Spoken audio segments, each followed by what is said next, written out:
самое молодежное, самое тусовочное место в Уфе. Я уверена, вы все дружно произносите арт-квадрат. У этого яркого и притягательного места не только интересный вид, но и весьма удивительная история. У основного здания нынешнего арт-квадрата на Чернышевского, 88, богатая не только дореволюционная история, связанная с деятельностью купцов Вагау, но и советская.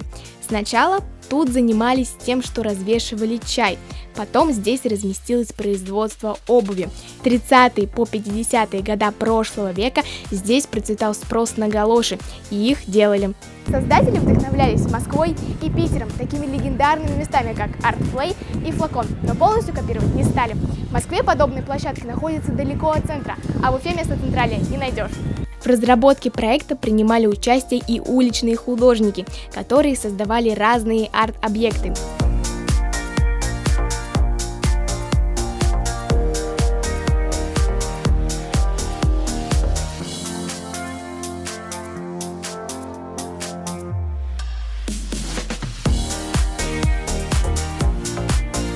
Здесь можно встретить стрит-арты.